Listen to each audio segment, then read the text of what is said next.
Eh bien, c'est une transition parfaite vers ce dont je voulais parler.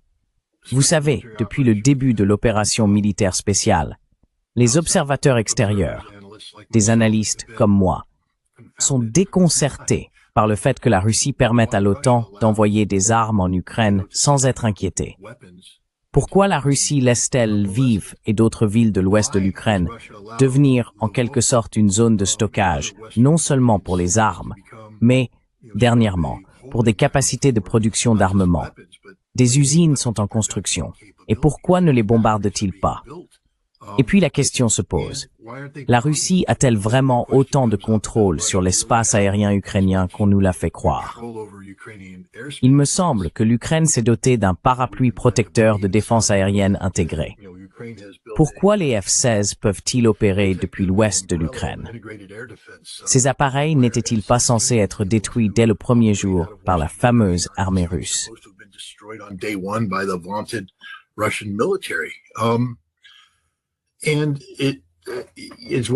Et c'est l'une de ces questions auxquelles on ne pouvait tout simplement pas répondre. Je veux dire, vous savez, la réponse était, eh bien, peut-être que la Russie n'est pas aussi performante que nous le pensions. Peut-être que le Patriot est meilleur que ce que nous pensions. Je ne crois pas que ce soit le cas, mais qui sait, n'est-ce pas? Et cela semblait être la direction prise, ce qui indique alors la possibilité d'un conflit à long terme. Exactement le contraire de la direction stratégique que la Russie souhaite suivre. La Russie ne cherche pas à mener une guerre sans fin. Elle veut que cette guerre se termine à des conditions favorables à la Russie. Mais si la Russie permet à l'OTAN d'installer une capacité industrielle de défense en Ukraine occidentale, d'y acheminer des armes et de les stocker, de les entreposer là pour pouvoir continuer à les envoyer au front, eh bien, cela conduit à une autre conclusion.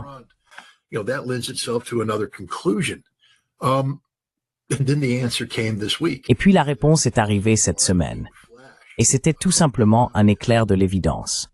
Ce que la Russie a fait, c'est créer la perception d'un refuge sûr en Ukraine occidentale.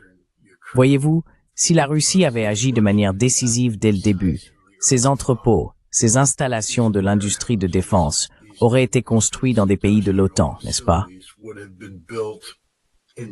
Comme c'était le cas au début, ils faisaient les centres de réhabilitation, tout se faisait dans l'OTAN, et cela, c'est intouchable. Cela donne à l'Ukraine une profondeur stratégique. Mais l'OTAN cherchait à transférer tout cela en Ukraine. Et pour y parvenir, il faut créer la perception que l'Ukraine occidentale constitue la profondeur stratégique de l'Ukraine.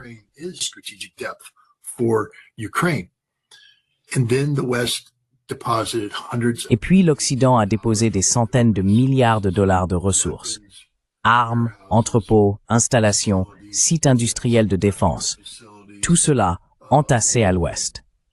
Et maintenant, c'est cette capacité que les Britanniques, dans leur approche consistant à maintenir l'Ukraine dans le combat, mettent en avant. Cela a désormais simplifié les choses. Tout ce que l'OTAN a à faire, c'est de fournir l'argent. Et ils peuvent rapidement expédier des armes vers les sites de stockage dans l'ouest de l'Ukraine. Et cette guerre peut durer éternellement. Nous pouvons maintenir l'Ukraine dans le combat. Sauf que la semaine dernière, la Russie les a détruits. La Russie est arrivée et a dit « Ah, vous pensiez que les Patriotes dans l'ouest de l'Ukraine avaient un taux d'interception de 60%? Essayez 6. » Et ils ont simplement fait exploser ces installations. Et ils vont continuer à les faire exploser.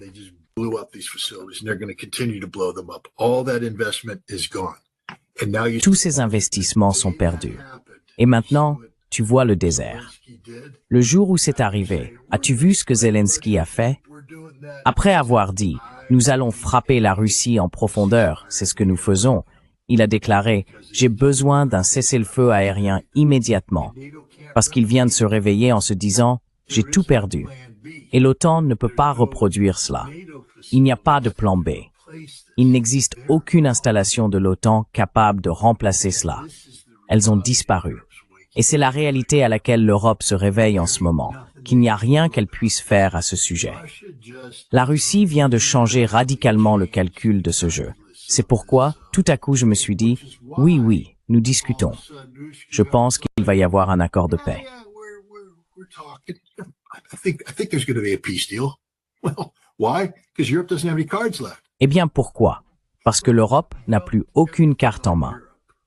Trump a tout laissé tomber sur l'Europe.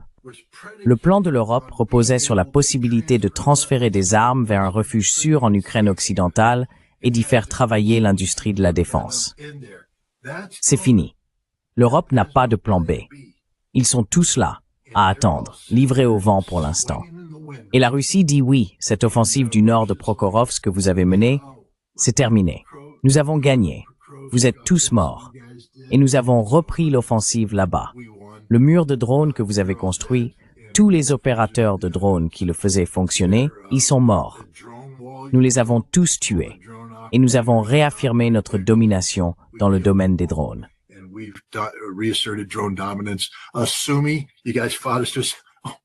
Sumy, vous nous avez combattus juste, la dernière fois que j'ai vérifié, nous progressions vers le sud là-bas. Nous avançons partout. Vous n'avez plus d'hommes.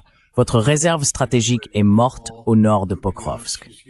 Pokrovsk est sur le point de tomber. Kupiansk est sur le point de tomber.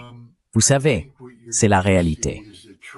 Et je pense que ce que vous allez voir, c'est que Trump va aller voir les Européens et les Ukrainiens et leur dire « Je m'en lave les mains, vous êtes livrés à vous-même. » Ça ne se passe pas très bien, n'est-ce pas? Des Tomahawks? Oh oui, oui, vous aurez les Tomahawks, 2028, 2029, 2030. Peut-être qu'on vous en donnera 3, 4, 5.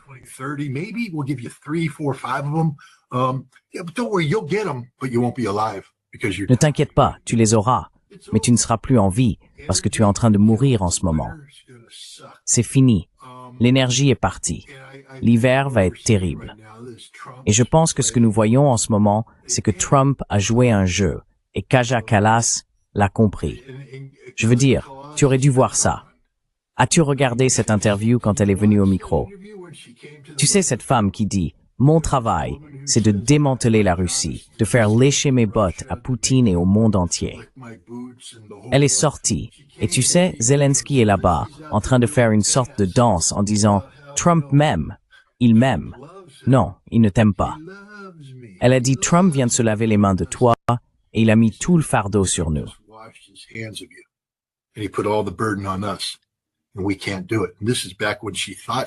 Nous ne pouvons pas le faire. À l'époque, elle pensait encore avoir une enclave ukrainienne occidentale. C'est fini, anéanti. C'est pourquoi, à mon avis, on perçoit ce nouvel air d'optimisme venant de Moscou. Et ils ne sont pas arrogants à ce sujet. Tu sais, les Russes ne paradent pas en criant victoire. Leurs propos sont très mesurés. Mais la déclaration d'Ushakov dit tout. Tu sais, Ryabkov est sorti et a plus ou moins laissé entendre que tout l'élan venu d'Alaska s'est dissipé. Ryabkov dit quelque chose comme « Ah, on discute, tout va bien, ne t'en fais pas. » Tu sais, je suis optimiste, parce que rien ne va dans le sens de l'Europe, rien ne va dans le sens de l'Ukraine, et tout va dans le sens de la Russie.